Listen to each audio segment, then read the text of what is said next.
Pluto got kicked out of the Planet Club in 2006. And if you think it was just because scientists decided it was too small, you're missing the real story. The truth involves a discovery that forced astronomers to make an impossible choice, a heated debate that nearly tore the scientific community apart, and a vote that less than 5% of the world's astronomers actually participated in. What really happened goes way deeper than what you learned in school. Back in 1930, a young astronomer named Clyde Tombaugh was staring at photographic plates at the Lowell Observatory in Arizona, searching for something that might not even exist. He was hunting for Planet X, a hypothetical ninth planet that astronomers thought must be out there, pulling on Neptune with its gravity. Tombaugh had been comparing images of the same patch of sky taken on different nights, looking for anything that moved. On February 18th, he found it. The discovery made international headlines. An 11-year-old girl in England named Venetia Burney suggested the name Pluto after the Roman god of the underworld, and her grandfather forwarded the idea to the observatory. They loved it. For the first time in nearly a century, humanity had discovered a new planet. Textbooks were rewritten. Pluto took its place as the ninth planet from the Sun, the tiny frozen world at the edge of our solar system. If you find comfort in these gentle explorations of space and science, I'd be grateful if you'd consider subscribing and giving this video a like. I'd love to know where you're watching from and what time it is for you. Feel free to drop your location and time in the comments below.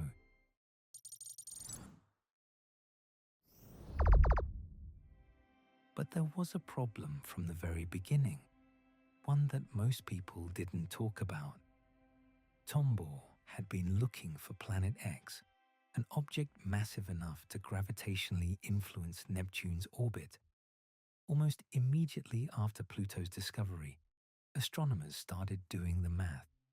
They measured Pluto's brightness, estimated its size, and calculated its mass. The numbers didn't add up. Pluto was far too small to be the Planet X they'd been seeking. In fact, it was smaller than Earth's moon. Some astronomers started asking uncomfortable questions right away. Was this really a planet? Or had they just found something else entirely? A columnist named Willy Ley wrote a piece in 1956 called The Demotion of Pluto, arguing that it had simply failed to live up to the advanced publicity it received as Planet X before its discovery. But these doubts remained on the fringes. Pluto was a planet in the textbooks, and that's what mattered to most people. For decades, the situation stayed frozen in place. Sure, Pluto was weird. It had an elongated orbit that actually brought it inside Neptune's orbit for part of its year. Its orbit was tilted compared to the other planets. It was tiny, but it was unique, and that uniqueness seemed to justify its status. If there was only one Pluto, then maybe being strange was okay. Everything changed in 1978 when astronomer James Christie discovered that Pluto had a moon. He named it Charon, after the ferryman who carried souls across the river Styx to the underworld. This discovery was huge, not for what it revealed about moons, but for what it revealed about Pluto itself. By watching how Charon orbited, astronomers could finally calculate Pluto's mass with precision. The result shocked everyone. Pluto was even smaller than they'd thought, barely 1/5 the mass of Earth's moon. The estimates had been wildly optimistic, What they discovered in 1930 wasn't some distant giant. It was a cosmic pebble. Yet still, Pluto remained in the textbooks as planet number 9. Why? Partly tradition, partly the fact that nothing else like it had been discovered, and partly because the alternative, admitting they'd been wrong for 50 years, seemed too uncomfortable. But the universe has a way of forcing our hand. In 1992, two astronomers named Dave Jewett and Jane Liu were conducting a survey of the outer solar system from Berkeley. They were using new digital imaging technology that made it possible to spot much fainter objects than had been visible to Tombaugh's photographic plates. On August 30th, they found something, an object beyond Neptune, smaller than Pluto, following a similar orbit. They named it QB1, though it's now officially called Albion. Jane Liu later described whispering to a graduate student on the roof of the Berkeley Astronomy Department, "Psst, I've got a secret." What she'd realized was profound. The solar system didn't end at Pluto. There was a whole region out there, a belt of icy objects orbiting beyond Neptune. Astronomers called it the Kuiper belt, named after Gerard Kuiper, who'd theorized its existence decades earlier. Over the next few years, more objects appeared: Quaoar, Haumea, Makemake. Each discovery made the same point clearer. Pluto wasn't alone. It wasn't some solitary oddball at the edge of the solar system. It was the first discovered member of an entire population. The outer solar system, it turned out, was crowded. This created an uncomfortable situation. If Pluto was a planet, then what about these other objects? Some of them were nearly as large. Should they be planets too? If not, then what made Pluto special besides being discovered first? Astronomers started having quiet conversations about whether Pluto's planetary status made sense anymore. But changing something that had been taught in schools for 75 years, that wasn't a decision anyone wanted to make lightly. Then came January 5th, 2005. Mike Brown, an astronomer at Caltech, was reviewing data from October 2003 when he spotted something that made his heart race. The object was bright, brighter than anything his team had found before. Its apparent slowness meant it was incredibly distant. He ran a quick calculation. It was at least as large as Pluto, possibly larger. Brown called his wife immediately. "I've discovered an object big enough to be the solar system's 10th planet," he told her. His team nicknamed the object Xena, after the warrior princess from the 90s TV show. They later gave it the official name Eris, after the Greek goddess of discord and strife. The name would prove prophetic. NASA initially described Eris as the 10th planet. News outlets around the world ran headlines about the solar system gaining a new member. Kids started memorizing a new mnemonic device that included Eris at the end. But this celebration obscured a crisis that was brewing in the astronomical community. Because if Eris was a planet, then the Kuiper belt probably contained dozens more planets waiting to be discovered, maybe hundreds. The solar system could have an essentially unlimited number of planets, most of them small icy worlds in the outer reaches. Some astronomers thought this was fine. The more planets, the merrier. Others found it absurd. If we had 100 planets, did the word planet even mean anything anymore? And there was another problem. If Eris wasn't a planet, then what was Pluto? Because the two objects were remarkably similar. Eris was about the same size as Pluto. Later measurements would show Pluto was slightly larger by volume, but Eris was 27% more massive, meaning it had more rock and less ice in its composition. They both had moons. They both orbited in the Kuiper belt, though Eris's orbit was even more elongated and tilted than Pluto's. The International Astronomical Union, the organization responsible for naming celestial objects and defining astronomical terms, suddenly faced an impossible task. They needed to define what a planet actually was, and they needed to do it in a way that wouldn't make them look foolish, wouldn't anger the public, and wouldn't require rewriting astronomy textbooks every time someone discovered a new large Kuiper belt object. This wasn't the first time astronomers had faced this problem. Back in 1801, an astronomer named Giuseppe Piazzi discovered Ceres, an object orbiting between Mars and Jupiter. Everyone immediately called it a planet. It seemed to fit perfectly. There was this gap in the solar system where no planet existed, and mathematical relationships suggested something should be there. Finding Ceres filled that gap beautifully, but then they found another object in the same region, and another. Within 4 years, they'd found multiple objects orbiting in similar paths between Mars and Jupiter. By 1851, astronomers had identified 23 planets, the 8 major ones we know today, plus 15 of these smaller objects between Mars and Jupiter.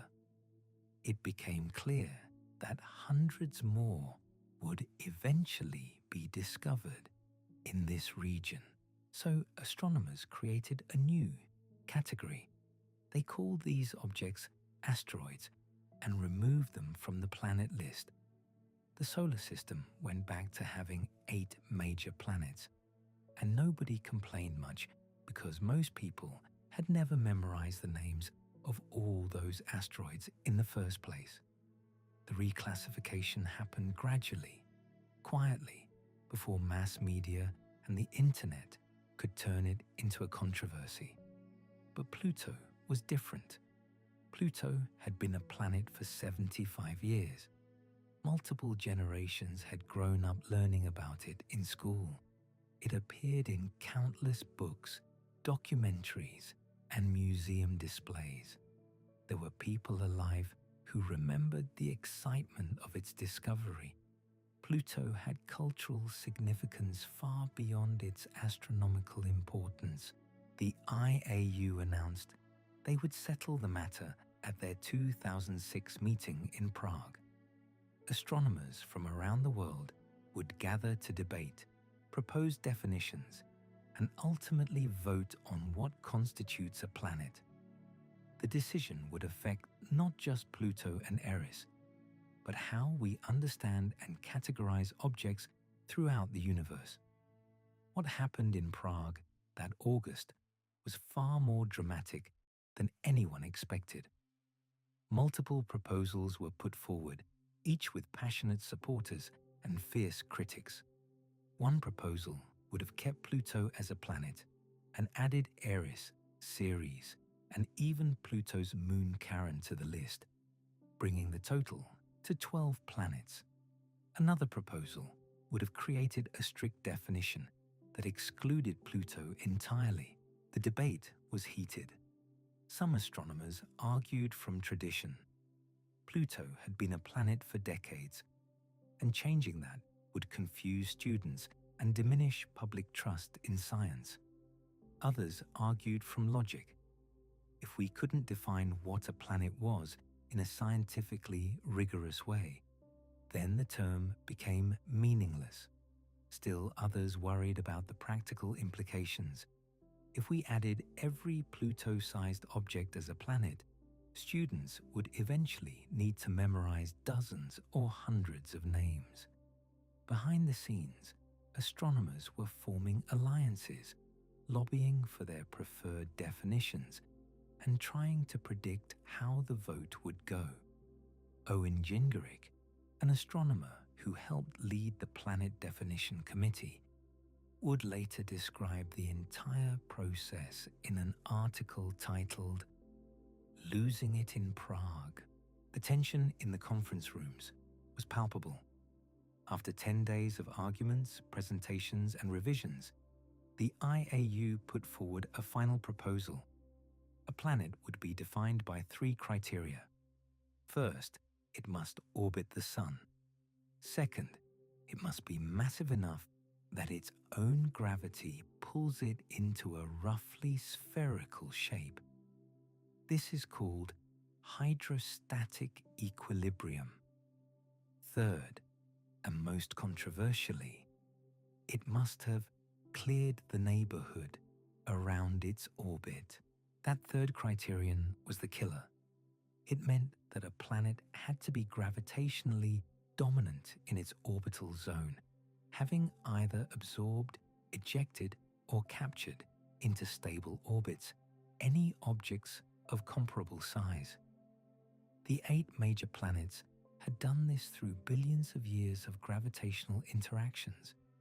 Earth, for instance, is 1.7 million times more massive than all other objects in its orbital zone combined, excluding the Moon. Pluto's mass is only 0.07 times the combined mass of other objects in its orbital zone. It shares its space with thousands of Kuiper belt objects, including some that are nearly as large. It hasn't cleared its neighborhood. It hasn't achieved gravitational dominance. By this definition, Pluto wasn't a planet. On August 24th, the astronomers voted. 424 people cast ballots. The resolution passed. Pluto was officially reclassified as a dwarf planet, a new category for objects that meet the first 2 criteria but fail the third. Eris and Ceres were placed in the same category. The solar system officially had 8 planets. The backlash was immediate and intense. News of Pluto's demotion spread across the world within hours, and people were angry. Social media was just beginning to take off in 2006, and Pluto became one of the first viral science controversies. The American Dialect Society named Plutode the word of the year, defining it as to demote or devalue someone or something. But here's what most people don't understand about that vote in Prague. The controversy wasn't really about whether Pluto was big enough or round enough or special enough to be a planet.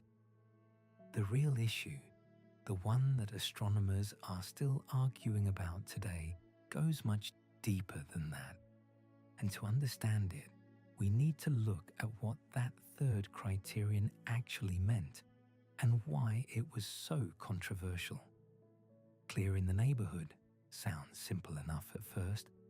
A planet should be the gravitational boss of its orbital zone. It should have either swept up, ejected, or captured everything else in its path through billions of years of cosmic housekeeping. But what does that actually mean in practice? Let's start with Earth. Our planet orbits the Sun at about 93 million miles out. In that orbital zone, Earth is overwhelmingly dominant. Take every asteroid, every piece of space debris, every chunk of rock that crosses Earth's orbit, add up their combined mass, and you get a number that's absolutely dwarfed by Earth itself. Earth is roughly 1.7 million times more massive than everything else in its orbital neighborhood combined. That's not counting the Moon, which is gravitationally bound to Earth anyway. The same pattern holds for every other major planet. Jupiter is millions of times more massive than the asteroids that share its orbit. Mars has cleared its neighborhood. Even Mercury, the smallest of the 8 planets, is gravitationally dominant in its zone. Then there's Pluto. Pluto's mass compared to other objects in its orbital zone: 0.07. That's not 1.7 million times larger. That's 7%. Pluto weighs less than 1/10 of the combined mass of everything else drifting around in the Kuiper belt at roughly the same distance from the Sun. It hasn't cleared anything. It's one resident among thousands in a crowded cosmic neighborhood. You might be thinking, okay, but why does that matter? Why is clearing the neighborhood the defining characteristic of a planet? Why not just base it on size or shape or composition? This is where the controversy gets interesting. The astronomers who pushed for this definition argued that it captures something fundamental about what makes planets different from other objects. Planets, they said, are the products of accretion, the process where small objects collide and stick together, gradually building up larger and larger bodies. A true planet grows massive enough that it begins to dominate its region of space gravitationally. It pulls in everything nearby, or flings it away, or captures it as a moon. By the time a planet finishes forming, it's the only major object left in its orbital zone. This process is written into the architecture of our solar system. The 8 major planets formed from a disk of gas and dust around the young Sun. Each one grew in its own region of that disk, hoovering up material until nothing substantial remained. That's why the planets are spaced out the way they are. Why there are gaps between them. Why each one rules its orbital territory like a gravitational monarch. Pluto never did that. Pluto formed in a region of the solar system that never fully cleared out. The Kuiper belt is essentially the leftover debris from planetary formation. Thousands of icy bodies that never coalesced into a single dominant planet. Pluto is the largest object we've found in that region, but it's not fundamentally different from the others. It's not a king. It's just the biggest piece in a junkyard. That's the scientific argument. But here's what made the vote in Prague so contentious. That argument has holes in it. For one thing, the definition only applies to objects orbiting the Sun. That means it's specifically a definition for objects in our solar system, not a universal definition of what a planet is. If we discovered a Pluto-sized object orbiting another star, we couldn't use this definition to determine whether it's a planet or not. That bothered some astronomers who thought a proper definition should work anywhere in the universe. Then there's the Neptune problem. Neptune hasn't actually cleared its neighborhood either, at least not completely. Pluto itself crosses Neptune's orbit. So do thousands of other Kuiper belt objects called Plutinos, which are locked in orbital resonance with Neptune. These objects are in Neptune's neighborhood by any reasonable definition, and Neptune hasn't cleared them out. By the strict letter of the law, Neptune fails the third criterion too. The counter-argument is that Neptune is gravitationally dominant over these objects. The Plutinos exist in stable orbits because Neptune controls them.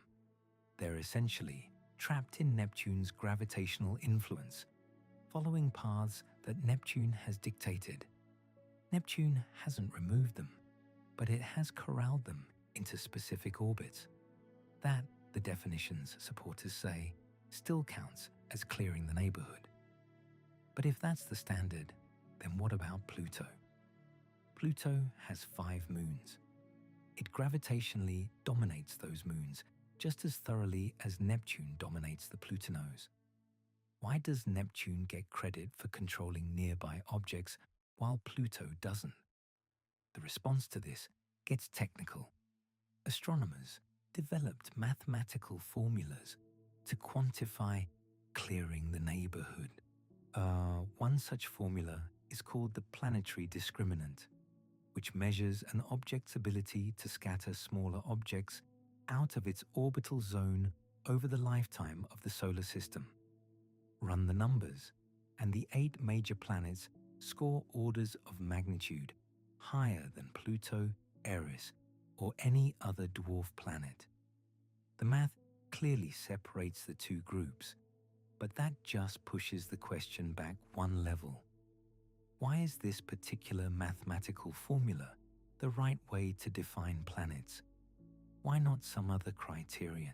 Alan Stern, the principal investigator for NASA's New Horizons mission to Pluto, became one of the most vocal critics of the new definition. He argued that the clearing the neighborhood criterion is fundamentally flawed because it depends on location. Drop Earth into the Kuiper belt, he pointed out, and it wouldn't have cleared its neighborhood either. There's too much material out there, spread over too vast a distance. Earth would be a dwarf planet by this definition, just because of where it happened to form. Is that really what we want? A definition where whether something is a planet depends not on what it is, but on where it happens to be. Stern and other critics proposed alternative definitions. Some argued for a geophysical definition, focus on the object itself, not its orbital dynamics. If it's massive enough to be pulled into a sphere by its own gravity, and if it has the internal complexity we associate with planets, geology, atmospheres, maybe even subsurface oceans, then call it a planet. By that standard, Pluto absolutely qualifies. So do many moons, including Earth's. Others suggested that we should use the term planet more flexibly. The way biologists use terms like fish, there's no rigorous scientific definition that captures all and only the things we call fish. The category includes too much diversity. Sharks and salmon are both fish, but they're less closely related to each other than humans are to salmon. Yet fish remains a useful term. Maybe planet should work the same way. But the IAU rejected these alternatives.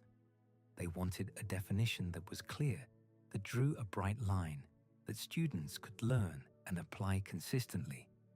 And to be fair, the definition they chose does work for that purpose.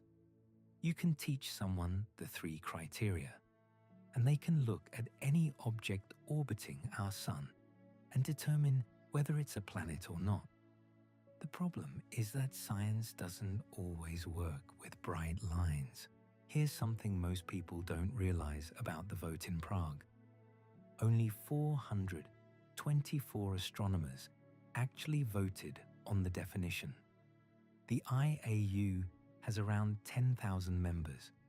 That means less than 5% of professional astronomers participated in the decision that demoted Pluto. Why such a low turnout? Partly because the vote happened on the last day of a 2-week conference. Many astronomers had already left to catch their flights home, partly because a lot of astronomers simply weren't that interested in the debate.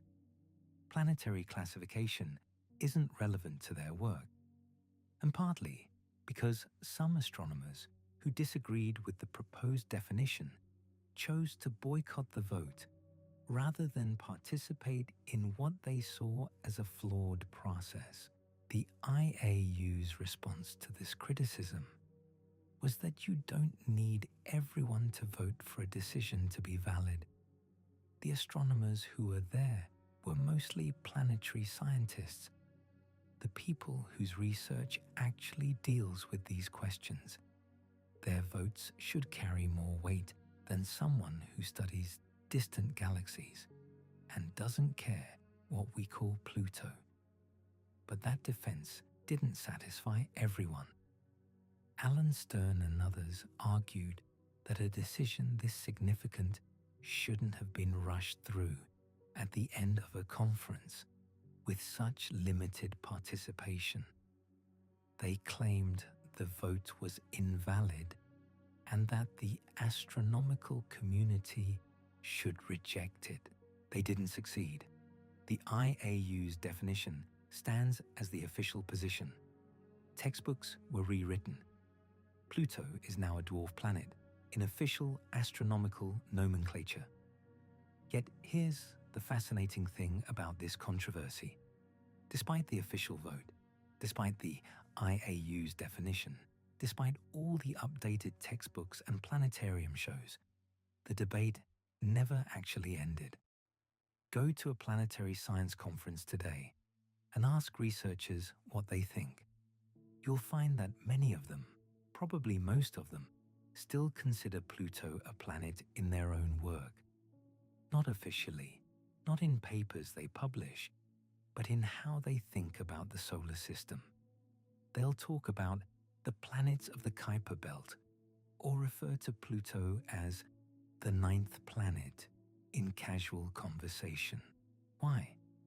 Because for many planetary scientists, the IAU definition doesn't capture what they actually care about.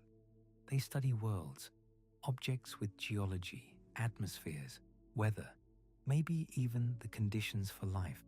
Whether an object has cleared its neighborhood is irrelevant to that research. What matters is whether the object is geologically active, whether it has interesting chemistry, whether it can teach us something about how planets or planet-like bodies form and evolve. By that standard, Pluto is absolutely a planet, and so is Eris, and so is Ceres, and so are several of the large moons in our solar system: Titan, Europa, Enceladus. These are all worlds worth studying, worlds with their own character and complexity. The IAU definition, these scientists argue, is useful for classification, but not for understanding. It's a bureaucratic category, not a scientific insight.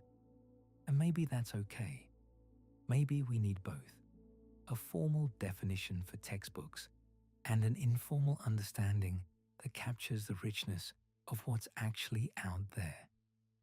But that raises another question. If professional astronomers can't agree on what a planet is, if the official definition doesn't match how researchers actually think about these objects, then what does that say about the whole controversy? Was the demotion of Pluto really about science, or was it about something else? Tradition, emotion, the human need for clear categories in a universe that doesn't actually come with labels. To answer that, we need to understand what happened after the vote. Because the story of Pluto's demotion isn't just about what happened in Prague in 2006. It's about how people reacted, how the controversy spread beyond astronomy into popular culture, and how one small icy world became the center of a debate about what science is for and who gets to decide what's true. The reaction was immediate and visceral. Within hours of the Prague vote, news organizations worldwide picked up the story. Pluto demoted read the headlines. Solar system loses ninth planet. The coverage treated it like a cosmic tragedy, as if something had actually happened to Pluto itself, as if the distant world had somehow changed because astronomers changed what they called it. But here's what's fascinating. The media response wasn't just reporting the news, it was shaping how people understood it. Most articles led with the emotional angle. Pluto had been kicked out of the planetary club, demoted from its rightful place. The language mattered. These weren't neutral descriptions of a reclassification. They were narratives of loss and injustice. And people responded exactly as you'd expect. They were angry. The American Dialect Society named Plutode their word of the year for 2006. The definition: to demote or devalue someone or something. Think about that. A scientific reclassification became shorthand for being unfairly diminished. The word itself carried judgment. It assumed the decision was wrong, that Pluto had been treated unjustly. State legislatures got involved. New Mexico, where Clyde Tombaugh had worked at the Lowell Observatory, passed a resolution declaring that Pluto would always be considered a planet while in New Mexican skies. The resolution declared March 13th as Pluto Planet Day. Illinois did something similar, noting that Tombaugh was born there. These weren't symbolic gestures. They were official legislative acts rejecting the IAU's decision. Elementary school students wrote letters, thousands of them. They sent them to NASA, to planetary scientists, to anyone who would listen. The letters were heartbreaking and hilarious in equal measure. Kids argued that Pluto was being bullied. They said it wasn't fair to change the rules after Pluto had been a planet for so long. One letter read, "You scientists are mean. Pluto is my favorite planet because it's small, like me. Now you're saying it's not good enough." The emotion was real. But where did it come from? Part of it was nostalgia. Everyone over a certain age learned in school that there were 9 planets. We memorized their names with mnemonics. My very educated mother just served us 9 pizzas. The sudden removal of Pluto felt like erasing part of our education, invalidating something we'd been taught as fundamental truth. It was destabilizing. If they could be wrong about Pluto, what else were they wrong about? But there was something deeper happening. Pluto had always been the underdog planet, the smallest, the coldest, the most distant, the weird one that didn't quite fit with the others, and people identified with that. Pluto was the runt of the litter, the outsider, the planet that had to work harder to belong. When astronomers voted to exclude it, people took it personally. They saw themselves in Pluto, small, overlooked, fighting for recognition. The Disney character didn't help. Mickey Mouse's dog Pluto had been named after the planet when it was discovered in 1930. For 3 generations, kids grew up associating the planet with a beloved cartoon character. The emotional connection was embedded in popular culture. You couldn't separate Pluto the planet from Pluto the dog in people's minds. Scientists were caught off guard by the intensity of the reaction. They'd expected some pushback. After all, this was a major change to something taught in every elementary school. but they underestimated how deeply people had bonded with this distant, frozen world. The backlash wasn't just about astronomy. It was about identity, memory, and the stories we tell ourselves about the universe. Mike Brown, the astronomer whose discovery of Eris had triggered the whole crisis, became a lightning rod. He wrote a book called How I Killed Pluto and Why It Had It Coming. The title was provocative, intentionally so. Brown argued that he hadn't killed Pluto. The IAU's vote had simply recognized reality. Pluto was always a Kuiper belt object. We just didn't know it until we discovered the Kuiper belt. But that argument didn't satisfy critics. They pointed out that Brown himself had initially described Eris as the 10th planet when he announced its discovery. He'd embraced the planetary designation when it served his purposes. Now, he was defending the decision that demoted both Eris and Pluto. The inconsistency bothered people. Brown's response was that he'd learned from the discovery. When he first found Eris, he thought in terms of the traditional 9-planet model. But the discovery itself had forced him to reconsider. If Eris was a planet, then dozens of other objects would qualify too. The solar system would become cluttered with planets, making the term meaningless. Better to recognize that these objects formed a distinct population, dwarf planets, separate from the 8 major worlds. That logic made sense to scientists, but it didn't address the emotional core of the public's objection. People weren't angry because the classification was scientifically invalid. They were angry because it felt like losing something. And you can't logic someone out of grief. The controversy spread into unexpected places. Astrologers weighed in, arguing that Pluto's astrological significance remained unchanged regardless of its astronomical classification. Philosophers debated what the episode revealed about the nature of scientific truth. Was science discovering objective facts about the universe? Or was it constructing categories that reflected human needs and biases? That question cut to the heart of the controversy. Because the definition of planet isn't written into the laws of physics. Nature doesn't care what we call things. The universe contains a spectrum of objects, from dust grains to stars, and where we draw lines between categories is fundamentally arbitrary, useful but arbitrary.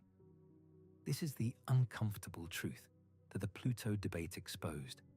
Science isn't just about discovering what's out there.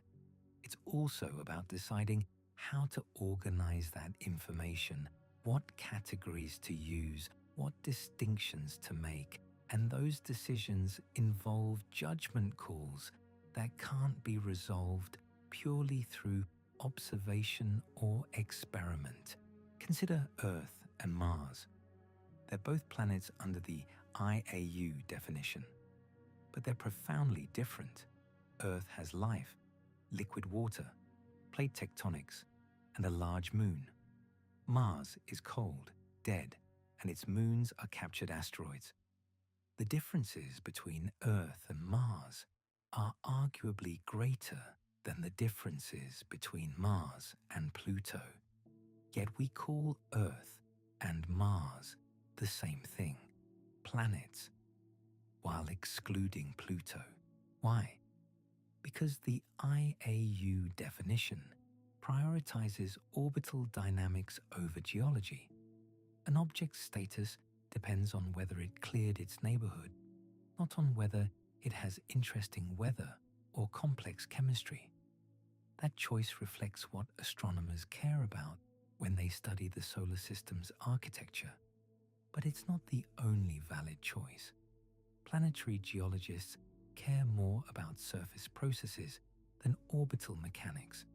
To them, Pluto is absolutely a planet, a geologically active world with mountains, glaciers, and possibly even a subsurface ocean.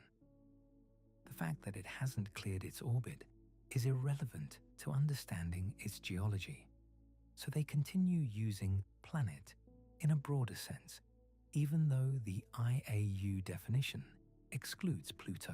This creates a strange situation where the same scientists use different definitions depending on context. In formal publications following IAU guidelines, they write dwarf planet. In presentations and casual conversations, they say planet. The official terminology doesn't match the working vocabulary of the field. Some scientists argued this proved the IAU definition was flawed. If researchers couldn't consistently apply it in their own work, how could it be the right framework? Others countered that having multiple working definitions was fine. Different contexts required different categories. The key was being clear about which definition you're using. But clarity didn't resolve the underlying tension, because the public expected science to provide definitive answers. When scientists said, "It depends on how you define planet," it sounded like equivocation. People wanted to know, is Pluto a planet or not? The answer, "It's complicated," felt like a dodge. The controversy also revealed something about scientific authority. The IAU had made an official decision. Textbooks were rewritten. Planetarium shows were updated. Museums changed their exhibits. All the institutional machinery of science moved to implement the new classification. Yet significant numbers of scientists and the vast majority of the public rejected it. What does it mean when an official scientific decision lacks consensus? Does the IAU have the authority to define terms for everyone? Or is that authority contingent on acceptance by the broader community? These aren't just abstract questions. They affect how science communicates with the public and how scientific knowledge gets translated into education.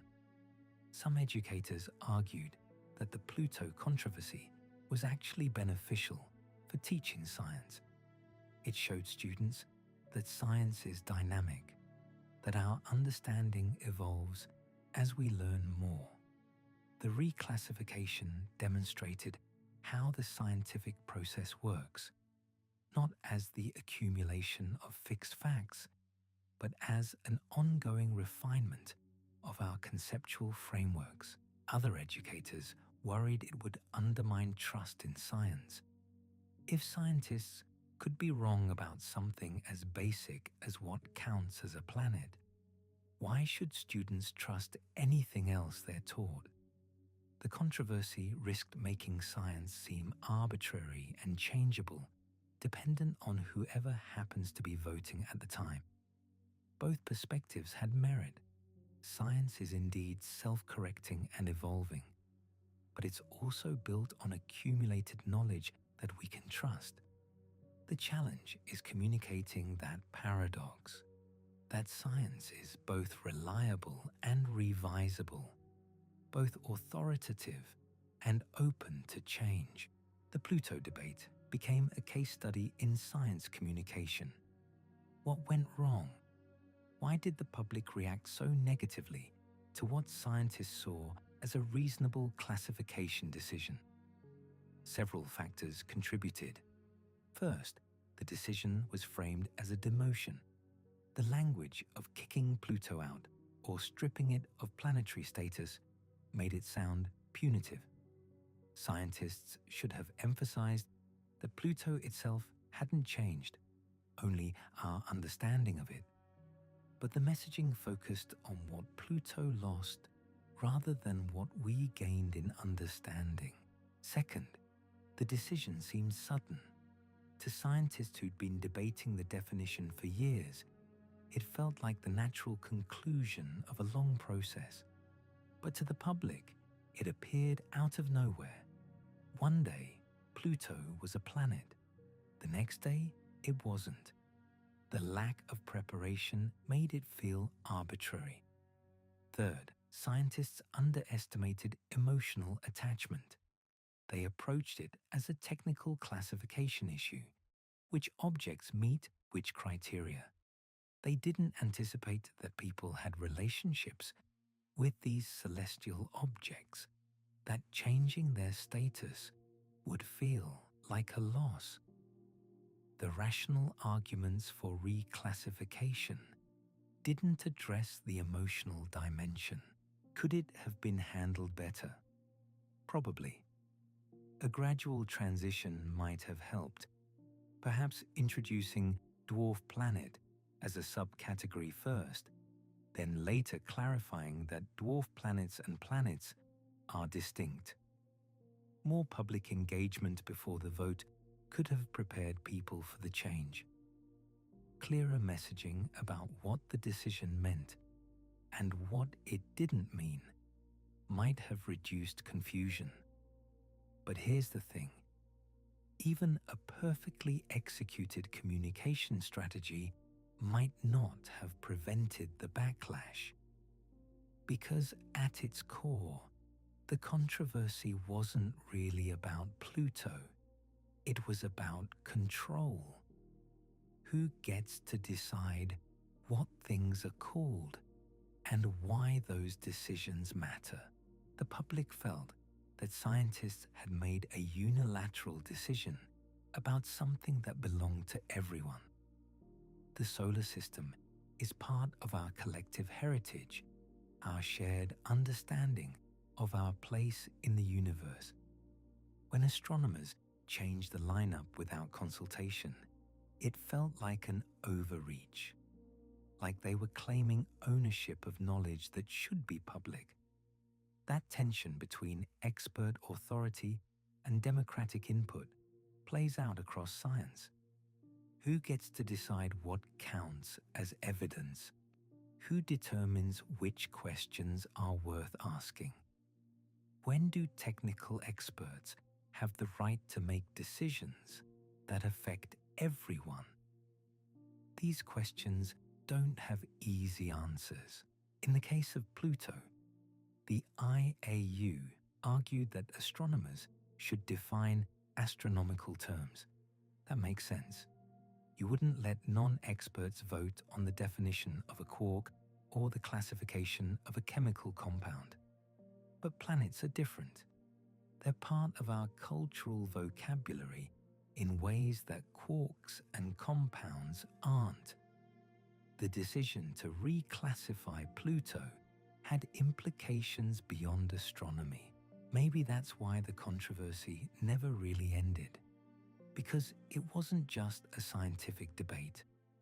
It was a collision between scientific classification and cultural meaning, between expert knowledge and public ownership, between the need for precision and the desire for stability.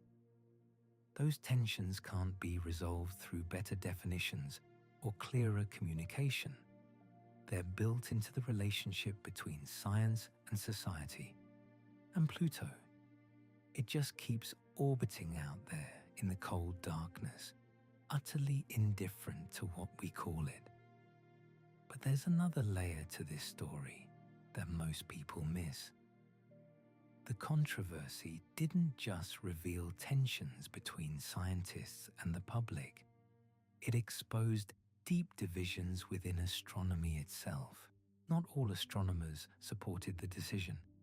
Some planetary scientists, people who study planets for a living, thought the IAU got it wrong, and their objections weren't based on nostalgia or emotion. They had legitimate scientific concerns about how planets were being defined. Alan Stern is probably the most prominent critic. He's the principal investigator for NASA's New Horizons mission, the spacecraft that flew past Pluto in 2015. Stern has argued repeatedly that the IAU definition is flawed. his main problem: the clearing the neighborhood criterion. Here's his point. According to the IAU definition, a planet must be gravitationally dominant in its orbital zone. It needs to have cleared out other objects through absorption, ejection, or gravitational capture. Pluto fails this test because it shares its orbital space with thousands of other Kuiper belt objects. But Stern argues that no planet fully clears its neighborhood. Earth shares its orbital zone with thousands of near-Earth asteroids. Jupiter is surrounded by Trojan asteroids that orbit in gravitationally stable positions ahead of and behind the planet. Neptune shares its orbital region with Pluto and other objects in orbital resonance with it. If you apply the clearing criterion strictly, Stern says, even Earth might not qualify as a planet. The threshold is arbitrary. How clear is clear enough? The IAU never specified. Stern proposes a different approach. He suggests that planets should be defined by their intrinsic properties, what they are, rather than their orbital dynamics, where they are. A planet, in his view, is any object massive enough to become spherical under its own gravity, but not massive enough to initiate nuclear fusion like a star. This definition would make Pluto a planet. It would also make the Moon a planet, and Europa, and Titan. Under this framework, the solar system would have over 100 planets. To most people, that sounds chaotic. 100 planets. How would we keep track? But Stern argues that's exactly the point. The solar system is complex. Our classification system should reflect that complexity rather than artificially limiting categories to keep numbers manageable. His argument has support. Many planetary scientists share his view. They study worlds, objects with geology, atmospheres, potential habitability. Whether those worlds happen to dominate their orbits seems irrelevant to understanding what they are. The divide runs deep. Astronomers who study planetary formation and dynamics tend to favor the IAU definition. Those who study planetary surfaces and interiors tend to reject it. It's not just a disagreement about Pluto. It's a fundamental disagreement about what matters when classifying celestial objects. The controversy also revealed practical problems with the IAU definition. It only applies to objects orbiting our Sun. The definition explicitly states that a planet must orbit the Sun, not a star, but specifically our star. That means thousands of exoplanets discovered around other stars aren't technically planets according to the IAU definition. They can't be, because they don't orbit the Sun. The IAU later created a separate working definition for exoplanets, but that just highlighted the problem. If your definition of planet only works in one solar system, is it really a useful definition? There's also the problem of observational limits. The clearing criterion requires knowledge about an object's entire orbital zone. For distant objects, we might not have that information. We've discovered several Pluto-sized objects in the outer solar system. Are they dwarf planets? We can't say for certain until we map their orbital neighborhoods well enough to determine whether they've achieved gravitational dominance. The definition creates artificial categories based on incomplete information. Two objects could be physically identical, same size, same composition, same internal structure, but classified differently because one happens to orbit in a more crowded region of space. Some astronomers have proposed alternative definitions. One suggestion uses a mathematical formula to quantify orbital clearing. An object's planetary discriminant measures its mass relative to other objects in its orbital zone. Under this metric, the 8 planets score orders of magnitude higher than Pluto, creating a clear mathematical distinction rather than a subjective judgment. Another approach suggests multiple planet categories: terrestrial planets, gas giants, ice giants, dwarf planets. Each category would be defined by distinct physical and orbital characteristics. Pluto would be a planet, just a different type of planet than Earth or Jupiter. But the IAU hasn't shown much interest in reopening the debate. The 2006 definition stands, and it's unlikely to change soon despite ongoing criticism. Why? Partly because changing definitions repeatedly looks bad. Science needs stability. If astronomers keep redefining fundamental terms, it undermines public confidence. The IAU is probably reluctant to appear indecisive by reversing course after just a few years. There's also institutional inertia. The IAU made a formal decision through an official vote. Overturning that decision would require another vote, another conference, another round of contentious debate. Most astronomers would rather focus on research than relitigate old battles. And honestly, most astronomers don't care that much. The Pluto debate matters to planetary scientists because planets are their subject. But for astronomers studying galaxies, black holes, or cosmology, whether Pluto counts as a planet is utterly irrelevant to their work. They're not invested in the outcome. The result is a strange situation where the official definition has been settled, but the scientific debate continues. Textbooks use the IAU definition because it's the official standard. But many planetary scientists privately reject it and continue to call Pluto a planet in their professional work. You can see this tension in how NASA handled the New Horizons mission. When the spacecraft reached Pluto in 2015, NASA's public communications carefully avoided the planet versus dwarf planet debate. Press releases called Pluto a world or Pluto without addressing its classification status. They knew the controversy hadn't really ended. The flyby itself added fuel to the debate. New Horizons revealed that Pluto is far more geologically active and complex than anyone expected. It has mountains made of water ice, nitrogen glaciers, possible subsurface oceans, active geology despite being billions of miles from the Sun. To many people, those discoveries prove that Pluto deserves planetary status. If it looks like a planet, acts like a planet, and has all the geological complexity of a planet, why isn't it a planet? The IAU definition suddenly seemed to ignore what actually matters about these worlds.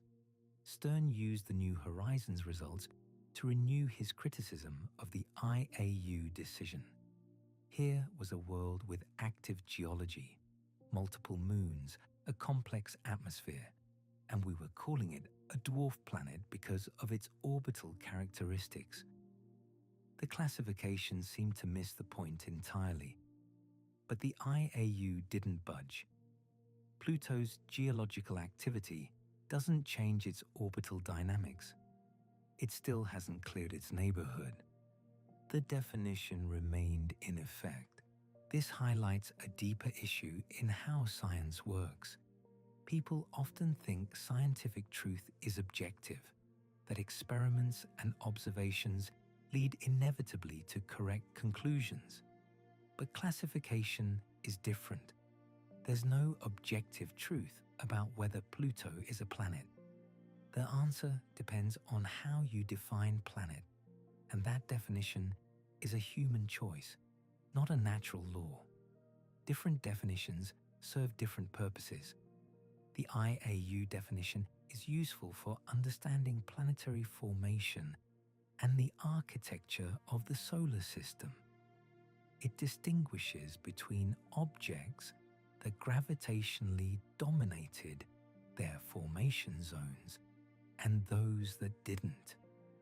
That's valuable information about solar system history, but Stern's definition is useful for understanding planetary geology and composition.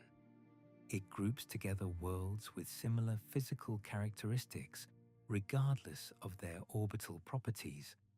That's valuable for a different set of questions. Neither definition is wrong. They're answering different questions. The problem is that we use the word planet for both purposes, creating confusion about what we're actually classifying. Languages are filled with these ambiguities. The word fruit means something different in botany than in everyday usage. Tomatoes are fruits botanically, but vegetables culinarily. Both definitions are correct in their context. Nobody accuses botanists of demoting tomatoes, but somehow with Pluto, we couldn't accept that ambiguity. We demanded a single answer. Is it a planet or not? The question itself might be the problem. Some linguists have suggested that planetary classification works more like family resemblance than strict categories. There's no single feature that all planets must have. Instead, planets share overlapping characteristics. They orbit stars. They're roughly spherical. They have geological activity. They're gravitationally dominant. Objects with more of these characteristics are more planet-like. Earth has all of them, clearly a planet. Pluto has most of them, but not gravitational dominance. Somewhere on the spectrum between obviously a planet and obviously not a planet. The category has fuzzy boundaries, not sharp lines. That's uncomfortable for people who want clear answers. We like things to be one way or another. Planet or not planet. No middle ground. But nature doesn't organize itself according to human preferences.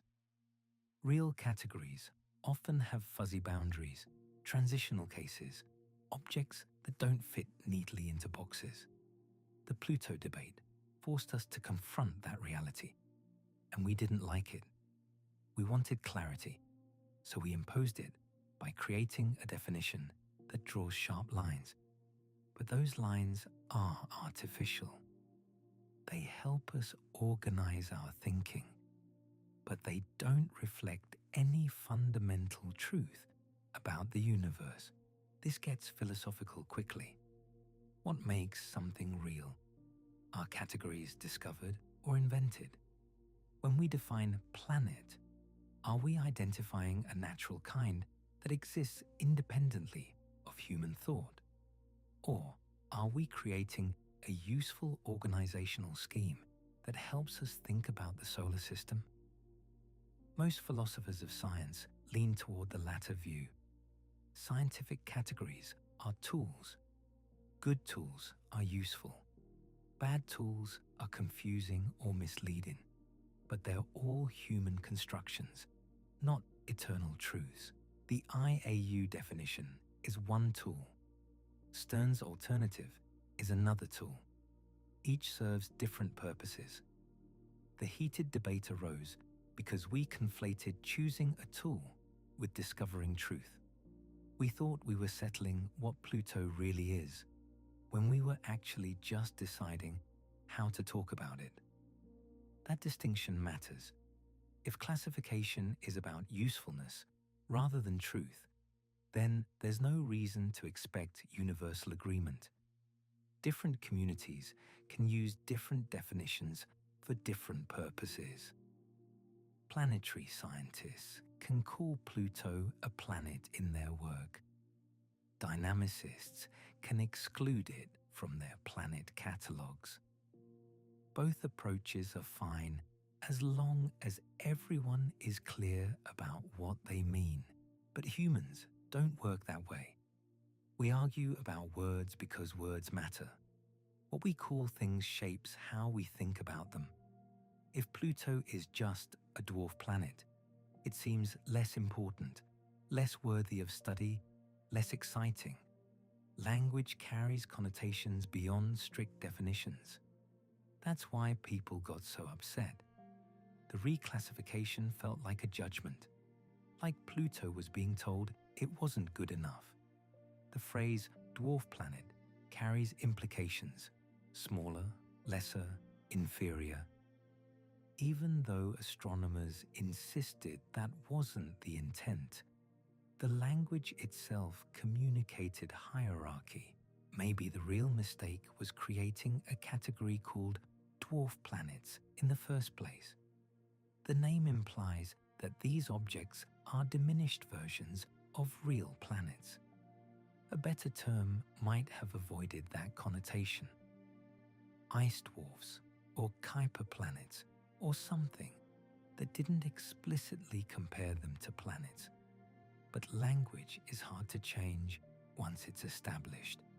The term dwarf planet stuck, and with it, the implication that these objects are somehow second-class citizens of the solar system.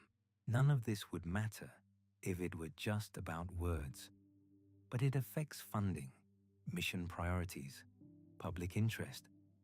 When Pluto was a planet, it was easier to justify expensive missions to study it. After reclassification, some questioned whether dwarf planets deserved the same resources as real planets. Classification has practical consequences. That's probably why the debate remains so heated. It's not just academic. It shapes what we study and how we explore the solar system. Yet something interesting happened after the vote. The practical impact on Pluto research turned out quite different than feared. NASA's New Horizons mission had already launched months before the IAU decision, in January 2006. The spacecraft was already on its way. Reclassification didn't change that.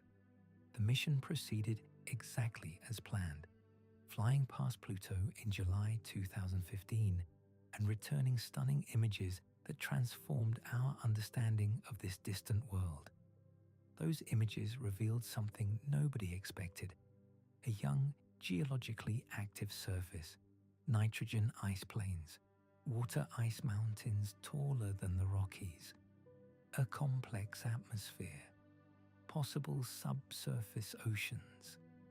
Pluto turned out to be far more interesting than anyone imagined. The New Horizons data shifted the conversation. Before 2015, debates about Pluto's status focused on orbital dynamics and taxonomy. After 2015, they focused on planetary science. What makes a world geologically active? How can such a small body maintain internal heat? What processes shape its surface? Alan Stern, the mission's principal investigator, has been vocal about this. The spacecraft revealed that Pluto exhibits all the complex geological processes we associate with planets: tectonics, glaciation, atmosphere, seasons, possible cryovolcanism. From a geological perspective, it behaves like a planet. This created a disconnect.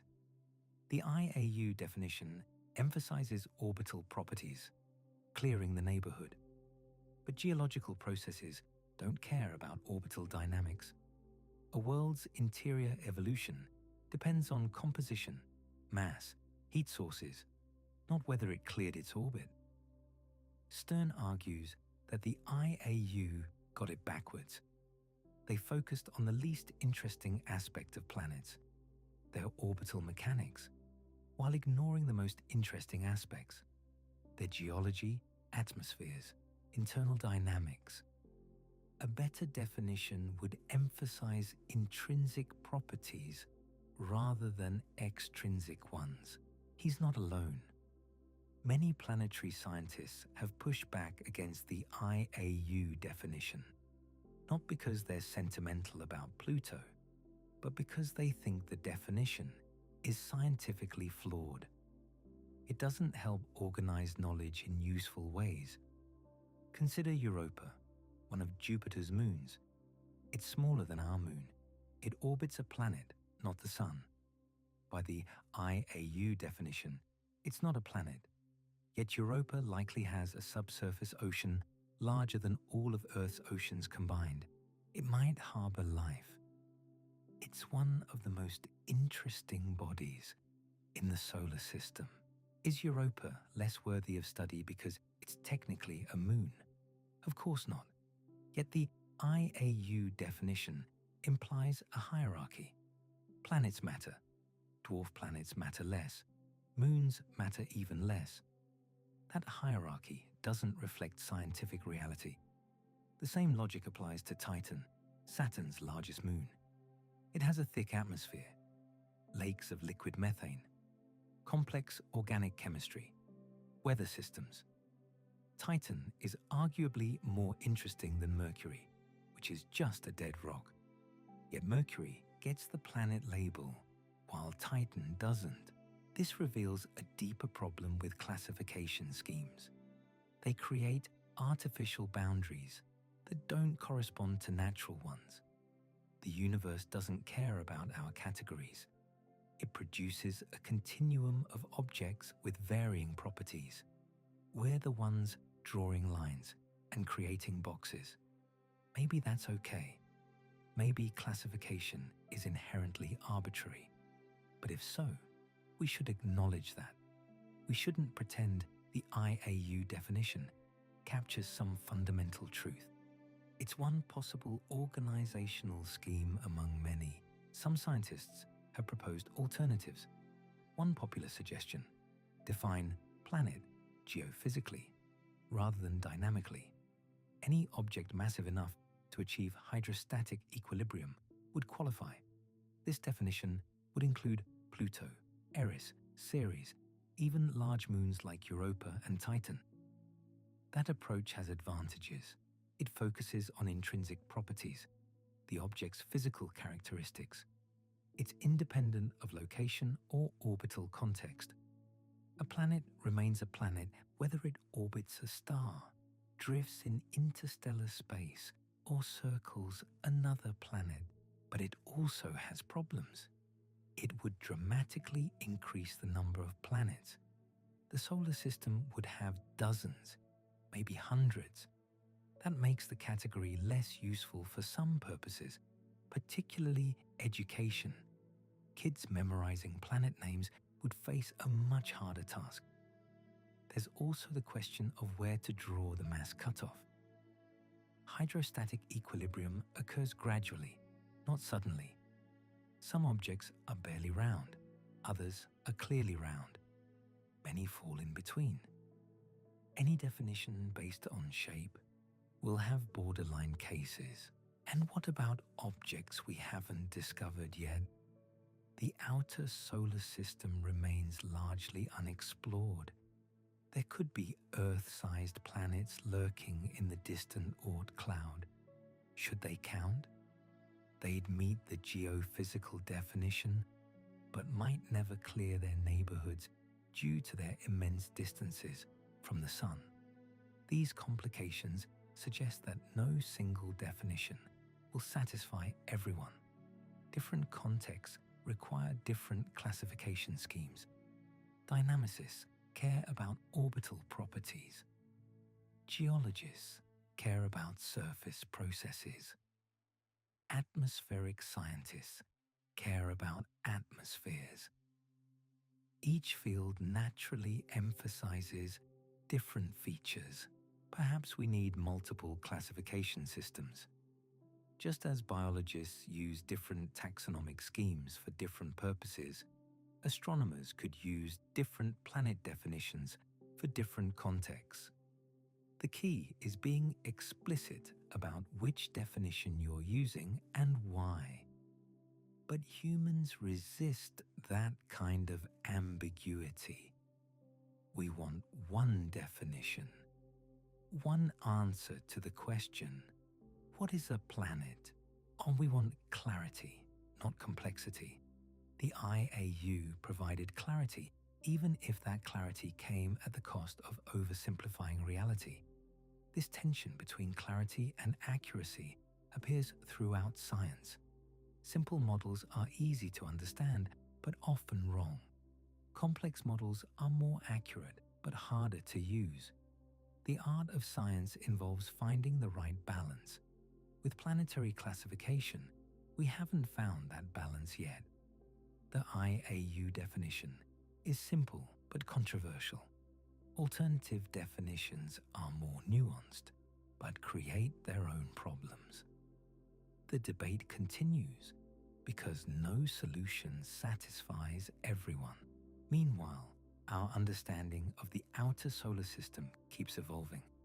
We've discovered dozens of large Kuiper belt objects. Some are nearly as big as Pluto. Others have moons, rings, or unusual orbits. Each discovery adds complexity to the picture. We're also finding planets around other stars, thousands of them. These exoplanets come in varieties we never imagined. Hot Jupiters orbiting close to their stars. Super-Earths with no solar system analog. Planets orbiting binary stars. Free-floating planets drifting through interstellar space. How do we classify these objects? Many don't fit neatly into categories based on our solar system. They're forcing us to rethink what we mean by planet in a broader cosmic context. Some exoplanets are smaller than Earth, but more massive than Jupiter. That's possible because they're composed of different materials. Size and mass don't always correlate. Should classification prioritize one over the other? Other exoplanets orbit so close to their stars they're being evaporated. Their atmospheres are literally boiling off into space. They won't exist in their current form for long. Are they still planets? Or are they transitional objects? Then there are rogue planets, objects that formed like planets but were ejected from their star systems. They wander through the galaxy alone. They don't orbit anything. The IAU definition requires orbiting the Sun, which clearly doesn't apply here. Are rogue planets not planets? These edge cases keep multiplying.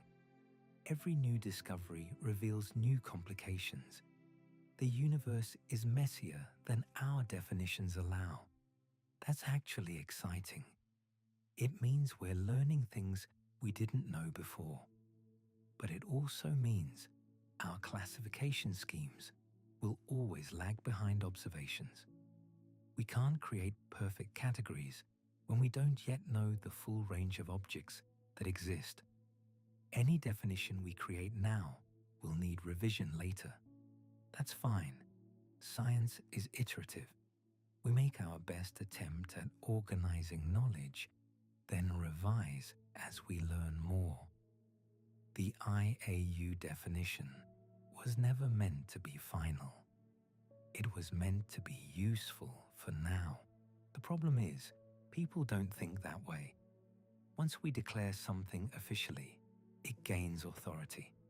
Changing it later feels like admitting we were wrong. We should embrace that.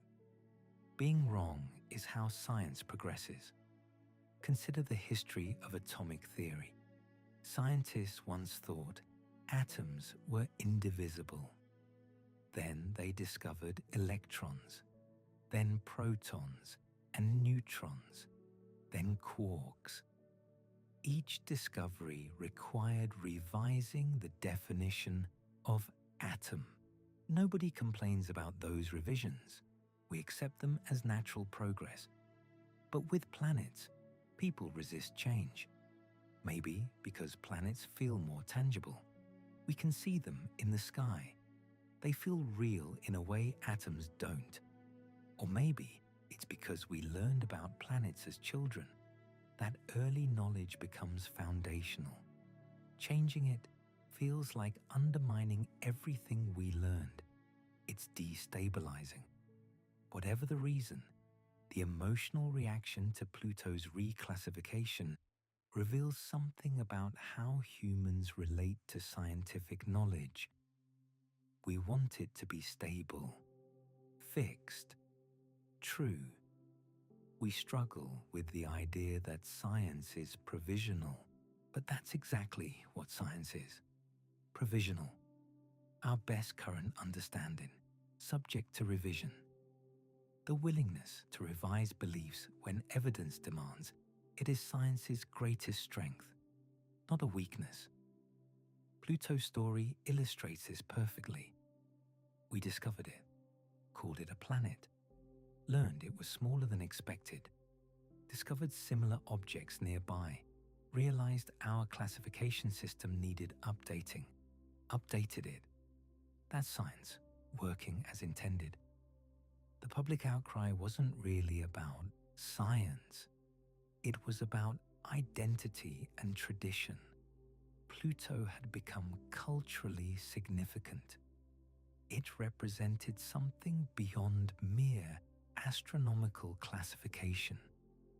Demoting it felt personal. This matters because science doesn't happen in a vacuum. It's a human endeavor. Scientists are people with emotions, biases, cultural contexts. The way we classify the universe reflects not just empirical observations, but human values and psychology. That's why the debate got so heated. It wasn't just about where to draw lines, it was about what those lines mean, what we value, how we relate to the cosmos, whether tradition or logic should guide classification. Both sides had valid points. The IAU wanted consistency and clarity.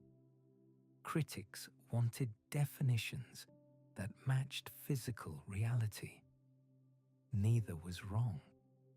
They just prioritized different values. This kind of dispute is actually healthy. It means people care. They're engaged with science, arguing about details, thinking critically. That's better than apathy. And ultimately, the debate has been good for science communication. More people know about the Kuiper belt now. More people understand that science evolves. More people are curious about what else lurks in the outer solar system. Pluto became a gateway to deeper questions, not just about planets, but about how science works, how we create knowledge, why classification matters, what makes something real versus arbitrary. These are profound questions without easy answers. The Pluto debate brought them into public consciousness. That's valuable, even if we haven't resolved them. Looking forward, we'll keep discovering new objects. Some will challenge our definitions further. Some might force another revision. That's exciting. It means the universe still has surprises.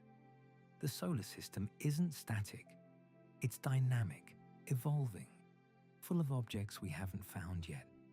Every generation of astronomers makes discoveries that reshape understanding. We're living through one of those moments now. Pluto's reclassification will be remembered not as the end of something, but as the beginning of understanding the Kuiper belt, the beginning of recognizing diversity in planetary bodies, the beginning of questioning assumptions. That's the real story. Not about loss, but about discovery. Not about demotion, but about context. Pluto didn't become less interesting when it was reclassified. It became more interesting because we finally understood what it actually was. And the more we learn about it, the more fascinating it gets.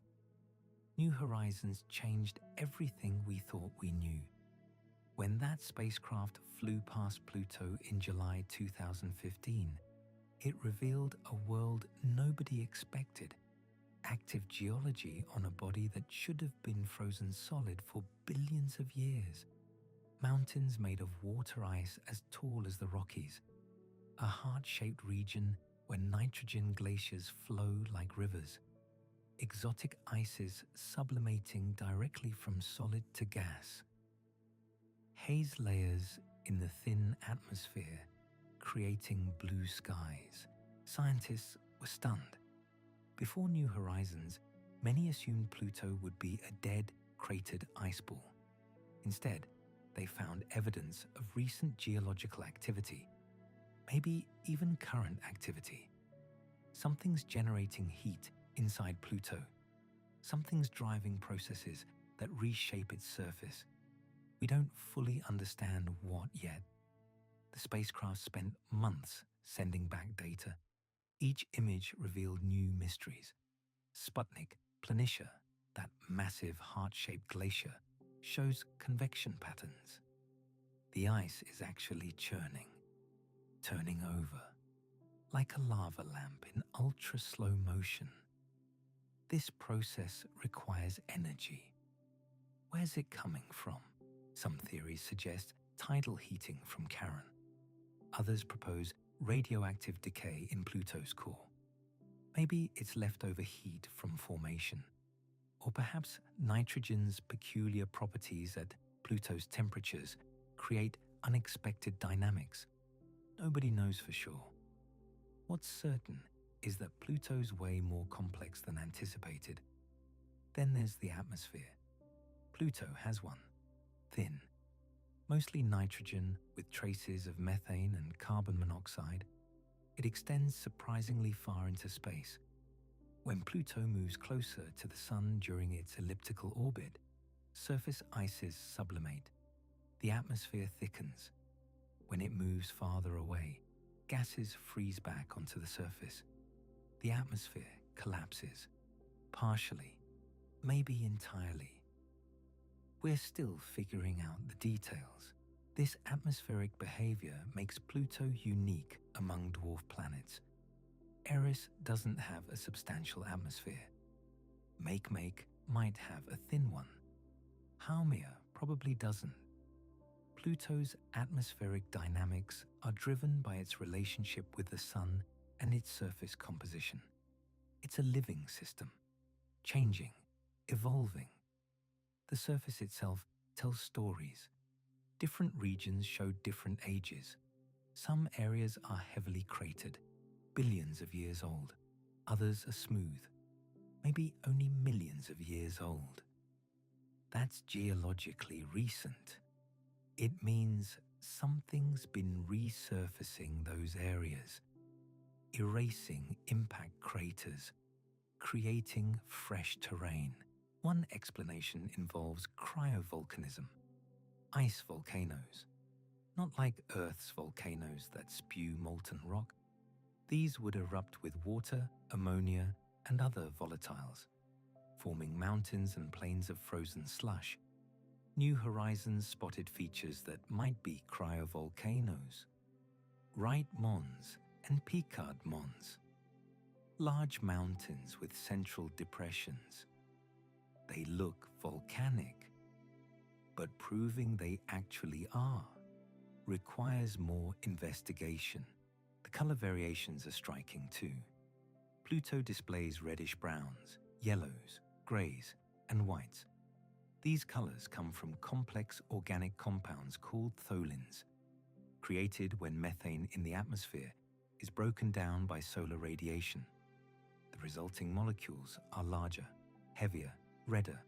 They rain down onto the surface, accumulating over time, giving Pluto its distinctive hues.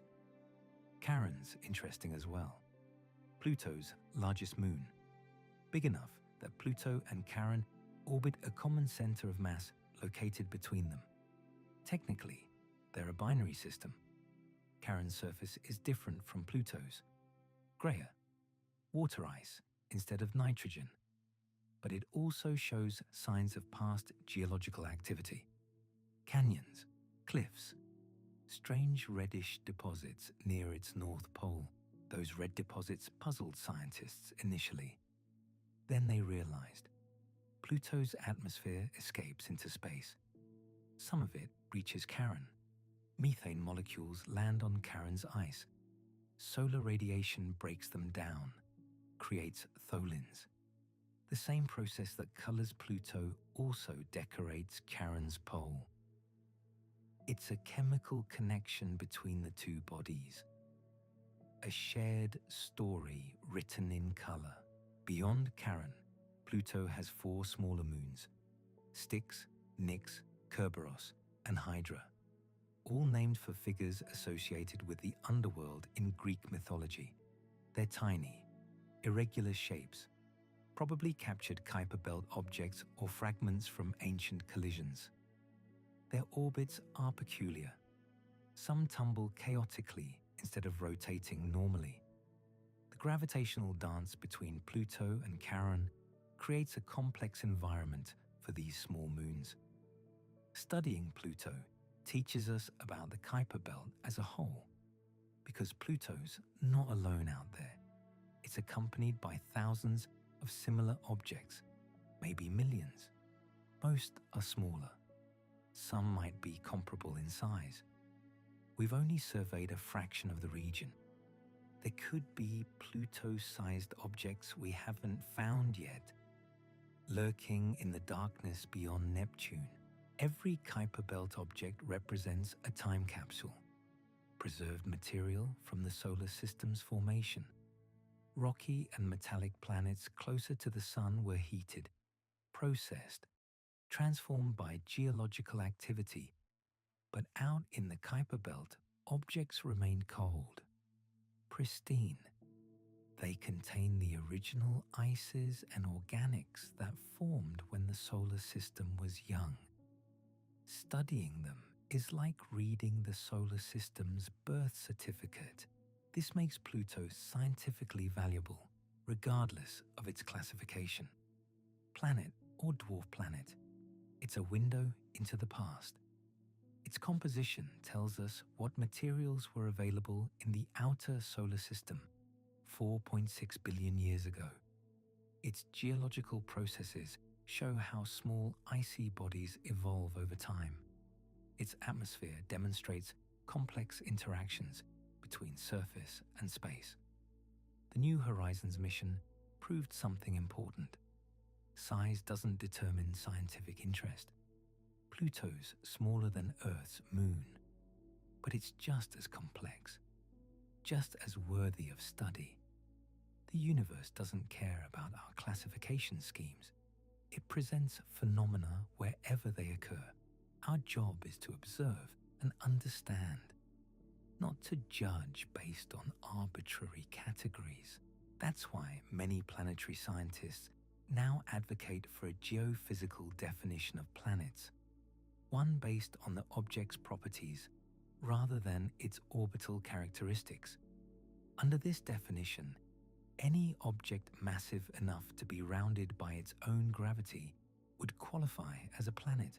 Pluto would be a planet, so would Eris, Ceres, several other dwarf planets, and even some moons like Europa and Titan. This approach emphasizes what the object is rather than where it is. It focuses on physical processes, geology, atmospheres, internal structure. Critics argue this would expand the planet count excessively, maybe to hundreds. Proponents counter, that's fine. The universe has lots of interesting worlds. Why artificially limit our categories? The debate continues. Neither side has won. Both have merit. The IAU definition emphasizes orbital dynamics. The geophysical definition emphasizes intrinsic properties. They're measuring different things. Neither is objectively right or wrong. They serve different purposes. For orbital mechanics and solar system architecture, the IAU definition works. It distinguishes objects that dominated their formation zones from those that didn't. For understanding planetary processes and comparing worlds, the geophysical definition makes sense. It groups objects with similar physical characteristics. Maybe we don't need a single universal definition. Maybe context matters. When discussing solar system formation, use dynamical classifications. When discussing geological processes, use geophysical classifications. Let the question determine the framework. This pragmatic approach acknowledges that classification serves human purposes. It's a tool. Tools should be chosen based on the task at hand. You wouldn't use a hammer to tighten a screw. Don't force one definition to serve every scientific purpose. Meanwhile, exploration continues. New Horizons didn't stop at Pluto. It flew onward, deeper into the Kuiper belt. In January 2019, it encountered another object, Arakoth, formerly known as Ultima Thule, a contact binary, two lobes stuck together, shaped like a snowman, red, smooth, pristine. Arakoth represents a different type of Kuiper belt object than Pluto. Smaller, simpler, less evolved. It probably formed through gentle collisions, low-speed mergers of smaller pieces, no violent impacts, no significant heating, just slow accumulation in the quiet outer reaches of the forming solar system. Comparing Pluto and Arakoth reveals diversity within the Kuiper belt. Not all objects out there are the same. Some grew large enough to differentiate, develop cores, experience geological activity. Others remain small, cold, primitive.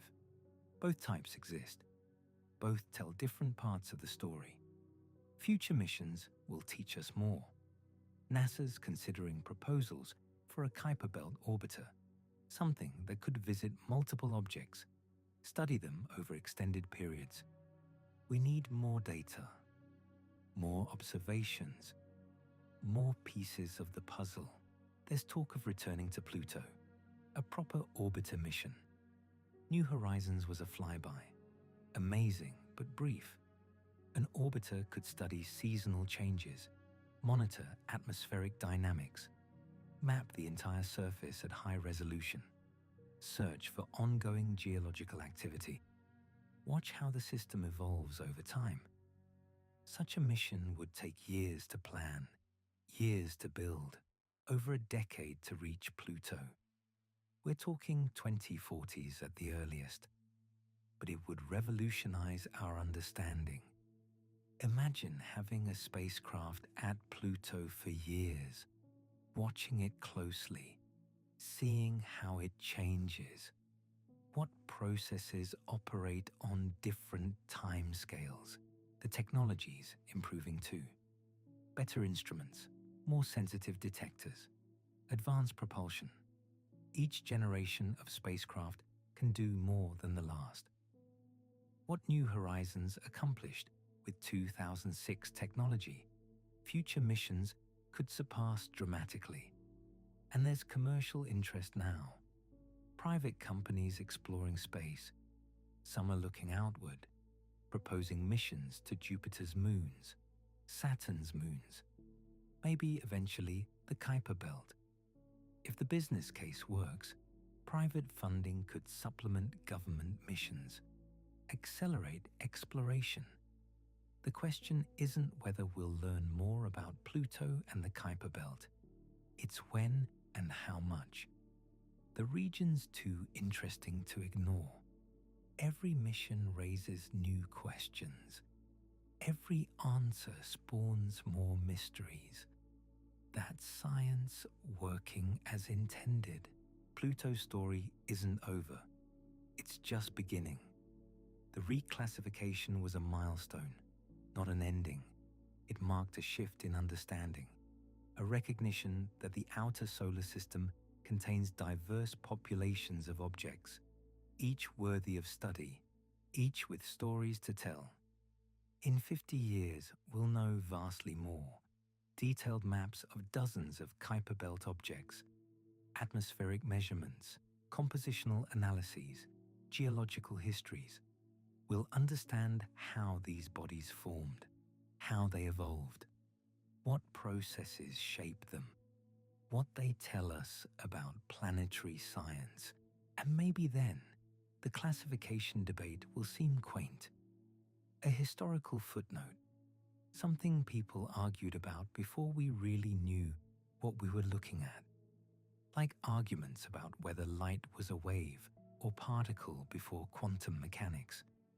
The answer was both, and neither, and something more complex than the question implied. Pluto might be similar, not quite planet, not quite asteroid, something in between, a dwarf planet, a Plutoid, a Kuiper belt object, a trans-Neptunian object. All those labels describe aspects of what it is. None capture it completely, because reality doesn't fit neatly into boxes. We create categories for convenience, but nature doesn't care. What matters is understanding, not labels, not traditions, not which textbooks need updating. Understanding the physical processes, the chemical compositions, the orbital dynamics, the geological histories. That's the goal. Everything else is means to that end. Pluto taught us that lesson. It challenged our assumptions, forced us to reconsider definitions, made us think harder about what we mean by planet. That's valuable, not despite the controversy. Because of it, the debate made us sharper, more precise, more thoughtful.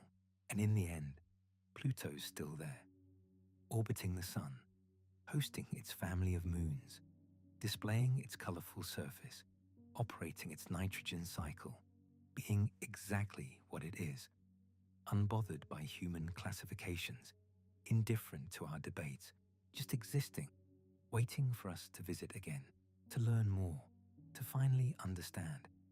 So what's the lesson here? Classification systems evolve. They have to, because our knowledge expands. What made sense with limited information becomes inadequate when we learn more. The solar system we thought we knew in 1930 was incomplete, missing pieces, missing context. Tombaugh discovered Pluto with photographic plates, comparing images taken days apart, looking for something that moved. He found it, celebrated it, added it to the planetary roster. Nobody questioned the decision at the time. Why would they? It orbited the Sun. It was round. It was beyond Neptune, where Planet X was supposed to be. For 76 years, children learned 9 planets, Mercury through Pluto, the order, the names, the characteristics. Pluto was always the oddball, the small one, the distant one, the cold one. But it was ours, part of the family. Then 1992 arrived, QB1, later named Albion, Jane Lou's secret on the Berkeley rooftop, the second Kuiper belt object. Suddenly Pluto had company, not just one companion. Eventually, thousands. The context shifted entirely. Dave Jewett and Jane Lou weren't trying to demote Pluto. They were mapping the outer solar system, following up on predictions. Gerard Kuiper had theorized about this region. Others had too. But finding actual objects, that changed everything. Think about what that discovery meant. For decades, Pluto seemed unique, alone out there beyond Neptune, special by virtue of isolation. But Albion revealed the truth. Pluto wasn't alone. It was the first discovered member of a massive population. Like finding one tree and thinking it's unique, then discovering you're standing in a forest. More discoveries followed. Quaoar in 2002, a large object, not quite Pluto-sized, but substantial. Then Haumea in 2004, elongated, spinning rapidly, accompanied by moons. Then Makemake in 2005, another large one. The Kuiper belt was revealing itself, a rich, diverse region. Dozens of objects, hundreds, eventually thousands. Each discovery raised the same question. Is this a planet too? If Pluto's a planet, why not these others? Where do you draw the line? What's the cutoff? Enter Eris, January 5th, 2005. Mike Brown's team analyzing data from October 2003. The object was bright, really bright. Brown did quick calculations, size estimates, distance measurements. Within seconds, he knew. This changed everything. He called his wife, told her about the 10th planet, nicknamed it Xena, the warrior princess, fitting for something that would start a war over planetary definitions. Eris was farther than Pluto, 3 times more distant, but it was massive, 27% more massive than Pluto, despite being slightly smaller by volume. More rock, less ice, denser, different composition entirely. NASA initially called it the 10th planet. Headlines proclaimed the discovery. The solar system had grown. But that proclamation created a crisis. Because if Eris was a planet, then what about all those other large Kuiper belt objects? How many planets would we eventually have? Dozens? Hundreds? The International Astronomical Union faced pressure. They'd never formally defined planet before, never needed to. Everyone knew what planets were, right? Except now they didn't. The old understanding, objects orbiting the sun roughly round, clearly planets, didn't work anymore. Too vague, too inclusive. Prague, 2006, the IAU conference, 10 days of intense debate, multiple proposals. One would have kept Pluto and added Eris, Ceres, and Charon. 12 planets total. Another used geophysical definitions. Focus on internal structure, hydrostatic equilibrium. That would have created dozens of planets eventually. The winning proposal took a different approach. 3 criteria. Orbits the sun. Check. Massive enough for hydrostatic equilibrium. Check. Cleared its orbital neighborhood. That 3rd criterion. That's where Pluto failed. Cleared its neighborhood means gravitational dominance. The object must be the overwhelming mass in its orbital zone, either absorbing, ejecting, or capturing comparable sized objects. The 8 major planets accomplish this. They're massive enough, gravitationally powerful enough. They dominate their regions. Earth is 1.7 million times more massive than all other objects in its orbit combined, even accounting for asteroids. Near-Earth objects, everything. Earth dominates completely. Same with the other 7 planets. They're gravitationally supreme in their zones. Pluto, only 0.07 times the mass of other objects in its orbit, not even close to dominant. It shares space with thousands of similar objects, Plutinos, other resonant objects, the entire Kuiper belt population. Pluto's just one member of this community, the largest known member, but not dominant. Not a planet by this definition. August 24th, 2006. The vote, 424 astronomers present, out of roughly 10,000 worldwide. less than 5%. Critics pounced on that immediately. How could such a momentous decision be made by so few? Where was everyone else? Defenders pointed out that those 424 were planetary scientists, experts in the field. Their work directly involved these questions. Random sampling theory suggested the result was statistically valid, but the optics were terrible. The decision looked rushed, poorly attended, controversial. Alan Stern, leading the New Horizons mission, was furious. He called the decision unrepresentative, argued that the definition itself was flawed, pointed out that Earth, Mars, Jupiter, and Neptune all have asteroids in their orbits. Do they fail the third criterion too? The counter-argument: those asteroids represent tiny fractions of the planet's masses. The planets are still overwhelmingly dominant. Pluto isn't. The public reaction was extraordinary, immediate, widespread, emotional. People felt betrayed, robbed. Pluto was their planet, the underdog, the little guy at the solar system's edge. And now it was being kicked out, demoted, insulted.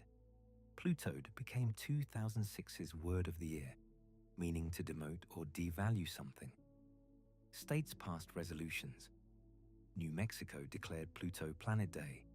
Illinois did the same. Social media erupted with memes, jokes, sympathy for poor Pluto. Some people still refuse to accept the change 16 years later. But here's the thing: science isn't democratic. Popular opinion doesn't determine physical reality. The reclassification wasn't personal, wasn't arbitrary, wasn't about disrespecting Tombaugh or Lowell or anyone else. It was about creating a consistent, logical framework for understanding solar system objects. And there's precedent. Ceres, discovered 1801, immediately called a planet, the missing planet between Mars and Jupiter. Textbooks listed it. Astronomy charts included it. For decades, Ceres was a planet. Then more objects appeared: Pallas, Juno, Vesta. By 1851, 23 planets total, 8 major ones, 15 minor ones between Mars and Jupiter. Clearly unsustainable. Astronomers created a new category: asteroids, reclassified Ceres. Nobody today argues Ceres should be a planet. We understand it's the largest asteroid, first discovered member of a population. Same pattern, same logic, different century. Pluto followed Ceres' path. First discovered member of a new population, the Kuiper belt. Not a planet, a dwarf planet. Largest of its kind, but not unique. Some planetary scientists still disagree. They argue geophysical definitions matter more than orbital dynamics. If an object is round, geologically active, has an atmosphere that should define planethood. By that standard, Pluto qualifies. So does Eris. Probably Ceres too. Maybe Titan and Europa. Depends on your criteria. That debate continues. It's healthy. Science advances through disagreement, through refining definitions, testing ideas against observations. But the IAU definition stands. 8 planets. 5 officially recognized dwarf planets: Pluto, Eris, Ceres, Haumea, Makemake. Potentially dozens more awaiting classification. What does this mean for future exploration? Everything. Understanding what these objects are guides what we look for, how we study them, what questions we ask. Pluto's not less interesting as a dwarf planet. If anything, it's more interesting. It's not an oddball planet that doesn't fit. It's the prototype for an entire class of objects. The key to understanding the Kuiper belt, the outer solar system's formation, how planets assembled, What got left behind? New Horizons proved that. July 2015. Flyby. The data revolutionized our understanding. Before that mission, Pluto was pixels, blurry, mysterious. Afterward, it was real, detailed, complex. The nitrogen cycle, the heart-shaped plane, the mountain ranges, the haze layers, all of it unexpected, and there's so much more to learn. New Horizons visited one Kuiper belt object afterward. Arakoth showed us a contact binary, pristine material, never heated, never melted, just accumulated gently in the early solar system, formed through careful gathering of particles, not violent collision. More missions are possible. Proposed, an orbiter for Pluto, instruments to study the atmosphere over time, watch seasonal changes, map everything at high resolution, look for active geology, monitor the system for years. Technology improves constantly. Better instruments, more efficient spacecraft, advanced propulsion. Missions that would have been impossible in 2006 are feasible now, will be routine by the 2040s. Private companies are entering space exploration, some looking at the outer solar system. If the economics work, commercial funding could supplement government missions, accelerate our timeline, get us back to Pluto sooner. The Kuiper belt's too interesting to ignore. Every object tells a story about formation, evolution, composition, dynamics. We've barely scratched the surface. Decades of discoveries await. In 50 years, we'll know vastly more. We'll have visited dozens of objects, mapped them, analyzed them, understood their histories. The debates about classification will seem quaint. Historical curiosities, like arguing whether light's a wave or particle before quantum mechanics revealed it's both and neither, and something more complex. Maybe Pluto will teach us that categories are human constructs. Nature doesn't care about our labels. Objects are what they are, with properties, behaviors, characteristics. We create boxes for convenience, for organizing knowledge, but reality doesn't fit neatly. What matters is understanding the physical processes, chemical compositions, orbital mechanics, geological activity. That's the goal. Everything else serves that purpose. Pluto challenged assumptions, forced reconsideration, made us think harder about definitions. That's valuable. The controversy sharpened our thinking, made us more precise, more rigorous, better scientists.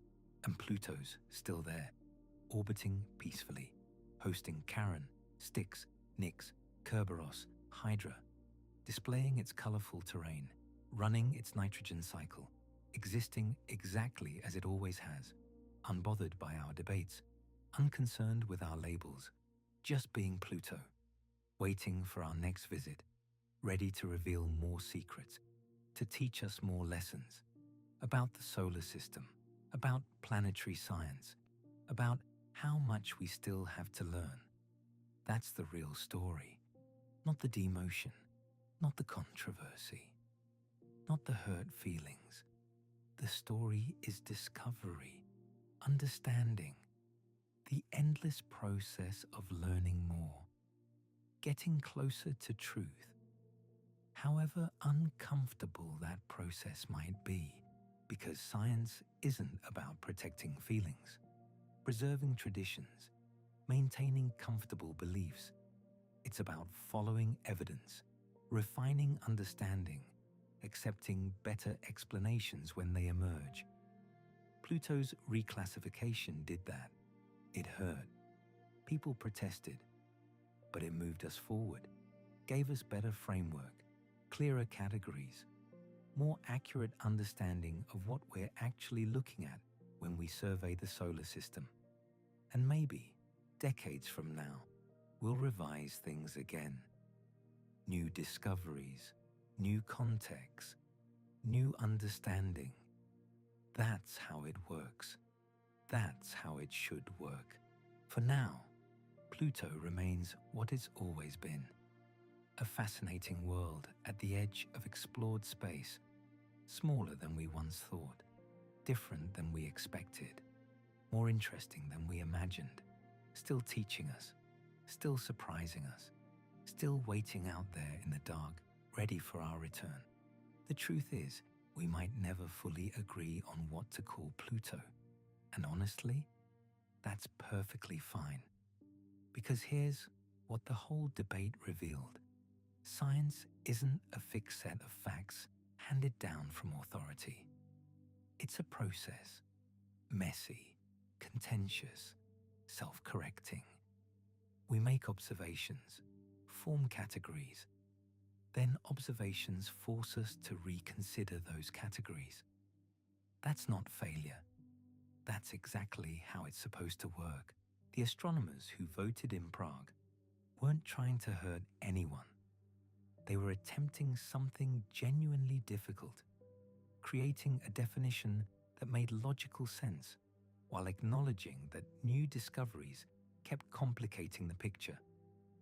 They chose orbital dynamics as the deciding factor, cleared neighborhood, gravitational dominance. It's one valid approach among several possible approaches, but here's what matters more than the definition itself. The debate made people care.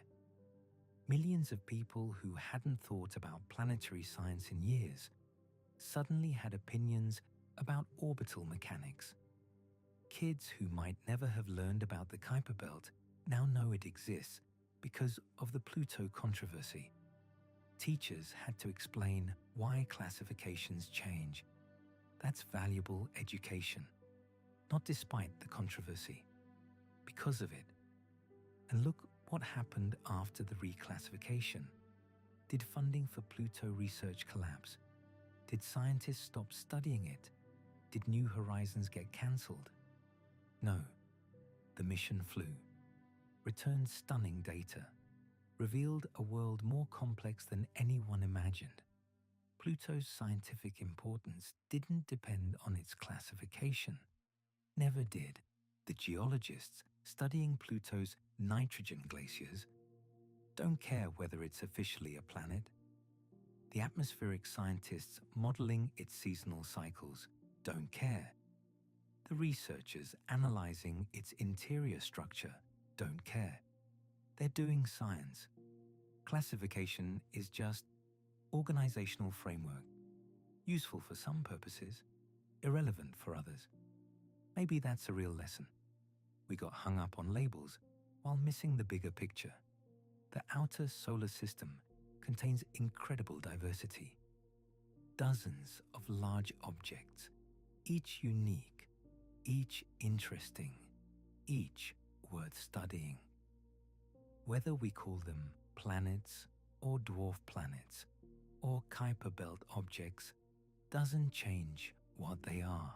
Think about what we've learned since 2006. Eris has a moon. Makemake might have a thin atmosphere. Haumea has a ring system, a ring around a dwarf planet. Ceres has bright spots suggesting underground brine deposits. These aren't lesser objects. They're worlds, complex, active, fascinating. And Pluto turned out to be the most geologically active body we've found in the outer solar system.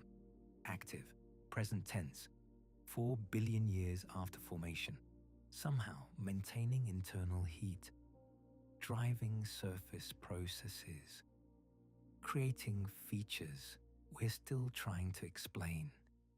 That's remarkable, regardless of what we call it. The classification debate also exposed something else: how much we project onto celestial objects. Pluto became a symbol, the underdog, the outsider. People identified with it emotionally. That's beautiful in its own way. We're pattern-seeking, storytelling creatures. We create narratives, find meaning, even in distant frozen worlds. But those emotional connections, while valid, shouldn't dictate scientific classification. Science has to follow evidence, logic, consistency, even when the conclusions are uncomfortable, even when they contradict tradition, especially then. Does that make science cold, unfeeling? No, it makes it honest. We're trying to understand reality as it actually is, not as we wish it were, not as tradition says it should be, as it is, and reality keeps surprising us. That's the exciting part. Every mission reveals unexpected complexity. Every observation raises new questions. We thought we understood the solar system. Then the Kuiper belt appeared. We thought Pluto would be dead and boring. Then New Horizons showed us nitrogen glaciers and water ice mountains. What else are we wrong about? What other assumptions will future discoveries overturn? That uncertainty isn't weakness, it's the frontier, the edge of knowledge where real discovery happens.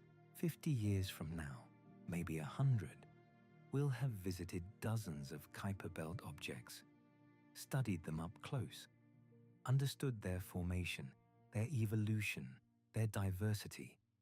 The debates of 2006 will seem quaint. Historical curiosity, like 19th century arguments about whether Ceres was a planet.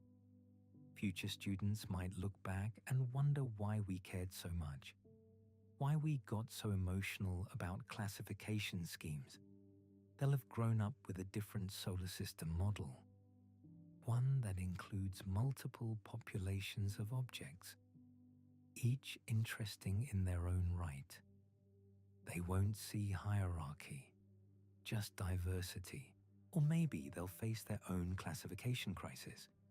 New discoveries forcing reconsideration of whatever framework we've established. And they'll argue, debate, eventually revise, because that's how science works. Always has, always will. The universe doesn't care what we call things. It presents phenomena, objects with properties, behaviors, characteristics. Our job is observing, measuring, understanding. The labels we apply are tools for organizing that understanding. Nothing more, nothing less. So what's the real reason Pluto got reclassified?